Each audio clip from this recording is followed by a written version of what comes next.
Hello everyone, what's up? Prince1215 here with another video review. Today we're taking a look at Transformers Deluxe Class Arcee from the Bumblebee movie. But before we take a look at Arcee, let's go ahead and take a look at her box. So it is a typical box at first blush when you look at it, but there are some particulars I want to look at this box that I find a little odd. First off is Arcee's character model here from the Bumblebee movie. I find this character model very disturbing and a little freakish. Now, this is not actually her character model in the movie. Now, you might be surprised to hear that, but some of the reasons it's like her head here, for instance. I looked at screenshots back to back of this and her scene in the movie. Her head's a little larger. Her head is a little larger on her final character model from the movie, so it looks a little here. Her head just looks a little small. So what they've actually done here is flipping it over real quick. They made her head on the box a little more proportionate to what she has on the toy. So now instead here we have kind of tiny head Arcee. Then I just kind of question, what the heck is this pose she's even in? It's like, is she supposed to be gripping a weapon here? What's her arm doing there? And it's like, but forget this arm. This arm's fine in comparison to what else is going on here. What is this arm doing? Hello? What? I have no idea what this pose is supposed to be. Why the head is smaller than it's supposed to be? Is this, a test render from ILM or something before they made the final one? They decided to make the head a little bigger or what? I don't know, but I find Arcee on the front here very disconcerting. The toy's fine, but this particular image of Arcee I find very, very strange. But enough about that. So Arcee is the 85th figure in the Studio Series sub-theme, which is a sub-theme of Transformers Generations. See, that is her name right there. She is Arcee. She is an Autobot. She's for ages 8 and up. Of course, that's just a suggestion. I have to put that on there. She is co-manufactured between Hasbro and Takara Tomy. She is from Transformers Bumblebee, the Bumblebee movie. The one movie starring only one Autobot and no one else. Of course, it says Transformers down along the side. Over here, I looked at her a second ago, so here's Arcee again, but not looking as bad because her arm's cut off there by the box, thank goodness. And then she is an authentic Transformer, no Chinese knockoffs here. And then on the other side here, we have another look at Arcee, a better look at her face. See, and again, in this close-up, she doesn't look terrible with the with the head, but it's like you see the whole thing. It's like, yeah, her head's kind of tiny there. And she's a deluxe class in several different languages. Then on the back, here's all the things that Arcee does. She transforms in 23 steps. She's got a display, big screen inspired. Her name's Arcee. She's from Bumblebee from the Cybertron Falls scene. She has a quick little bio there talking about losing contact with the Capitol, which is her one and only line in the movie. And of course, last but not least, don't eat the toy, because human digestive systems were not meant to digest plastic. So yeah, here we have Arcee in her Cybertronian bike mode, and I really like this figure a lot. One gripe right off the bat is that this is her weapon storage for her blasters. They kind of look like tailpipes or something, I guess. And she's just kind of holding them with her hands there.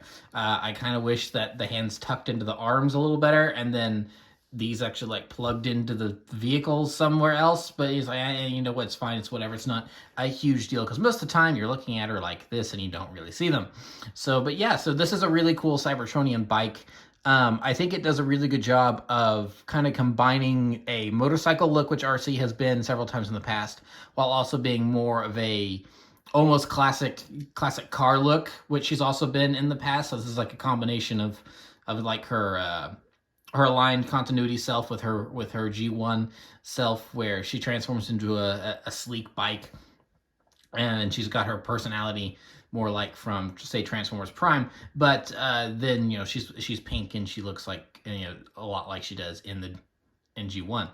So yeah, overall a very, very cool design here. If you want to, you can kind of prop this up a little bit. This is actually more for transformation, but I mean, it's a space bike, so you can really do whatever the heck you want with that. So yeah, that's pretty much it. It's a pretty simplistic vehicle mode here. But yeah, I think it works really, really well for her, and I like it a lot. So go ahead and get into some size comparisons. First, we're going to show off Bumblebee in his Volkswagen mode, since this is Arcee from his movie. So here's Bumblebee in his Beetle mode. So you get an idea of what that looks like. And then also, as a fun comparison, here we have Arcee from the first Transformers movie. Isn't this cool? Look how much bigger Deluxe figures were 15 years ago. So yeah, this is Arcee from the first Transformers movie. Because she was originally supposed to appear in the first movie, but at the last minute they replaced her with Ironhide before production started. So they had a design for her, they had, you know, the toys ready to go and everything, and then they threw an Ironhide instead. Because I believe the reasoning for that is that the writers didn't want to confuse audience members on where female Transformers came from, if you can believe it. So not that G1 ever had an issue with that. They just introduced it and went, that's fine, we're good. So I've had this Arcee for a long time. And so yeah, here's the two Arcees together. Obviously a much larger figure here because she's from 15 years ago, and you know, is a more complete motorcycle, where this is a you know, newer toy that's supposed to be in scale with other figures from the same line, and is a space bike. So yeah, that's going to pretty much be it for. And the other one fell over. Well, stand up for me, thank you. So yeah, that's pretty much it for her vehicle mode. So now we'll go ahead and look at her transformation. And her transformation here, I think, is pretty well done, because you look at as horrific as that particular render is. You look at that vehicle, you look at that robot mode, and you kind of wonder, how do they take that and get it into this? And I think they do a really good job of doing that. So we'll go ahead and get started here. So first, we just want to take her weapons and yank them out of her hands there. We'll just place them on the table for now and move them off to the side, and then we can just kind of go ahead and start getting things going. So it's like, so there's her arms. Yeah, there's her chest and her arms. It's almost like a claw machine, like grab or something like that. So then now that we've got her, you know, her hands out and her arms in progress, we just want to take these panels here and get them out like so. So how this works is that there is a tab here on her arm, and then there's a slot right there, so that those will go in together, and then there's a tab on her legs, and then a tab right here, and then that'll just all fit together. And then now that we've got that untabbed, we can lift that up, and then we'll do the same thing over here with this one. This one's a little easier to get out. This one I gotta have to force a little bit. And so now we can just go ahead and get her arms situated.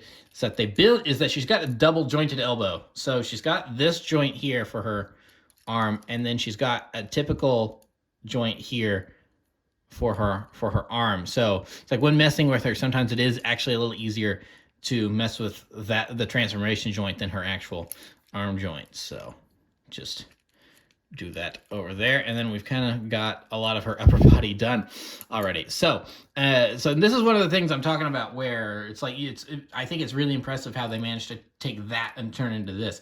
It's because there's so many little tabs all over her legs of where things tab in. So you can kind of see already that there's a tab right there. So we're just going to take this whole assembly here and lift that up right there. And so then that's and so then there's, I didn't actually mean to do that, but there's tabs right here that then go into these slots here in her legs. So we've got that lifted up, and then we'll just lift that up, and then now we have the legs free. And then as you can see, we kind of just automatically stood her up there, twist that around, and then we've got more of her torso ready to go. So we'll go ahead and just mess with her legs here. So these wheels tab together, so we just want to separate them here, and then we'll work on her feet. So these will flip out, and then these are just on little, I don't know actually what you call those, you know, the little swivels or whatever. So just move those out like such, and then tab it back in, and then that will pretty much be the foot done. So same thing over here. We'll just bring this down, maybe if it wants to. There we go. And then move that in position. Then the legs, honestly, you can just go ahead and keep them as they are, but the instructions do include a little thing where it's like they do tab in, so you can just get a little bit more dimension out of her legs. So I'll do the same thing over here. This one's a toughie. I don't know why this one's such a toughie. Come here. it's just a little friction grip, so I don't, there, whoo! It's like that one actually required a lot of effort. It's like I said, it's just a little friction grip, so it's like, I don't know why it's really all that tough. So now we've kind of got, you know, her upper body and her lower body pretty much done, so now we just got to deal with the backpack. So let's go here to the backpack and move that out of the way, and then push this up, and then this is where her head is. And then there is so basically everything here is just on one long kind of collapsing, one continuous, you can see it runs all the way up through here. So this can actually get a little, a teensy bit confusing. So we want to make sure that this is fed through here, and then, sorry, she was off camera there. Let's see here. We can go ahead and close that up.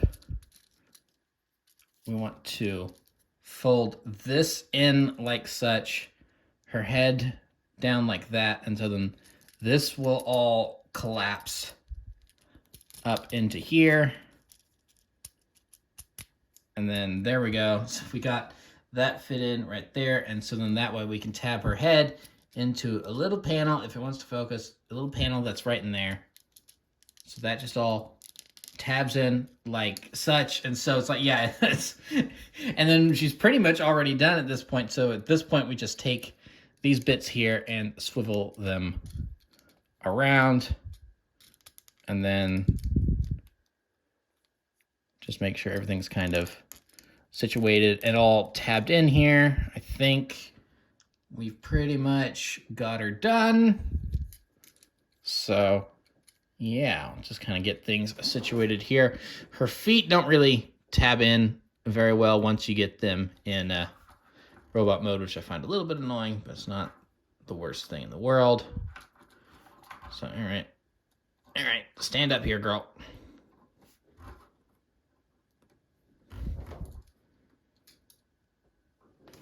Got the backpack the way we want it, and then, all right, we got her standing up, and then we'll go ahead and call that good. And so then there we have Arcee in her robot mode. And so we'll go ahead and take a closer look at Arcee's face here. It's a pretty good head sculpt. I think the head sculpt looks really nice, honestly. She does just kind of have gray, beady little eyes, but you know, it's not, I wish they just colored those in blue, but it's not a huge deal. She's got that little antenna on her head. So overall, a good looking face sculpt. It's not horrifying like, say, Ratchet and Iron Eyes. So so yeah, overall I really like the look of this design. Now I do wish that these panels here actually clipped in somewhere, because otherwise they're just really loose. There's no like side thing to clip them into in anywhere, which really kind of irritates me a little bit, because of the fact that they're loose. It's like when you're posing her and stuff, and they'll just get all out of whack. But you know, that's really just more of a nitpick. It's not like it affects her transformation or her posability or anything. But so yeah, overall I think a very, very good looking Arcee. So of course she does have her weapons, so we can give those to her. She's got her little pistols here. So there's one. Then we'll give her the other. And so now she is ready to blast Decepticons with the best of them. So there she is, all tooled up and ready to go. So there's our Arcee. Now we'll go ahead and bring in some comparisons here. So here we have Earthrise Arcee, so more very G1-ified Arcee there with her great big backpack and blaster pistol. So I think this is a very good translation of the original G1 form there. So you can definitely tell it's the same character, but it has her own distinct style going on, which I really, really like. And then we'll also bring in movie 1 Arcee, and I have a sad announcement to make. is that in the process of transforming her back into robot mode for this review, 15 years took its toll, and her hand just snapped. If it wants to focus, her hand, her left hand snapped right off. So you can see where it broke. Sad times, sad days. So yeah, so no, she is now missing a hand. So that arm will forevermore be her canon hand. That's the one that she'll have. And you know what? I think that now that I'm thinking about it, I think this is the arm I had her canon on the shelf this whole time. So the fact that her hand was like permanently stuck like that for so long is probably the reason it broke, because it was being strained the entire time. So oops. But it's a 15, 16-year-old toy. So these things tend to happen. But in terms of robot mode, she doesn't tower over these two girls too much. She's definitely taller, but it's not like if this were a Voyager or something. So it's not like she's humongous. But I think this was always a big Deluxe. I think this was always a big Deluxe figure. And yeah, I'm still impressed by the engineering on this thing, considering the design and everything that they chose for her before she got scrapped and redesigned for movie 2. So yeah, that's a look at all the Arcees together. We kind of got the Arcee triplets there. So now we'll go ahead and bring in another quick comparison. So here we have Battle Trap from Rise of the Beasts. Since Arcee is in Rise of the Beasts, just not exactly looking like this, but of course close enough. And then we'll also bring in Bumblebee from Rise of the Beasts. So there we have some characters from that movie. So of course, I guess this is the look she looked like when she first arrived on Earth before she scanned that motorcycle. So there's what they look like together. And then, of course, last but not least, we're going to take a look at her and the boys, the other Cybertronian Autobots from the opening scene on Cybertron in Bumblebee. So there we have them. Here we have Brawn. And then, of course, we have Optimus Prime in the back. So there is our Bumblebee movie Autobots from the Cybertron scene. So they all look pretty good together.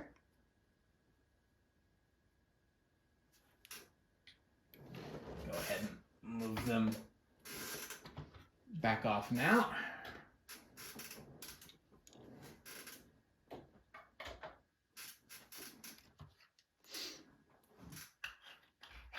And then, of course, we're not quite done yet, because inside every Studio Series box, there is, of course, a removable display. If it wants to come out of the box, I always have this problem. Come here. Thank you. So here's her display. We'll just get it all fanned out here. And then there she is, right on her display. So, of course, I don't have room for these on my shelf, but I do appreciate the fact that they give you the option for a display if you want them. I would have, eaten this up when I was younger. So yeah, that's pretty much it for Arcee. I think she's a good little figure. Transforms well. I think they do a really good job incorporating her admittedly sleek design with very little kibble on her robot mode into a workable toy, which is impressive. Same with all the other Cybertronian Autobots. They took a whole lot of just a cool design that didn't really have anything obvious in terms of vehicle in it, and they turned it into something workable, and I'm just really impressed by that. So at this point, I think I'm just lacking Wheeljack, and I'll have all the ones, and I'll basically have all of them. Won't have Cliff Jumper and Bumblebee or B-127, but I don't really, it's the same mold, and I have plenty of regular Bumblebees. I don't need a Cliff Jumper too and everything, but the rest of these are all pretty unique. So I'll probably end up with Wheeljack and call that good. So Yeah, so there we have Arcee. So pretty good figure. I would recommend her, especially if you're filling out all of your Cybertronian Autobots. And with that, we'll go ahead and call that an end to this review. So remember to like, comment, subscribe, all that great stuff. Remember to follow me on Twitter and Instagram. Those links are in the description below. And I'll see you guys next time. So thank you so much for watching, and goodbye.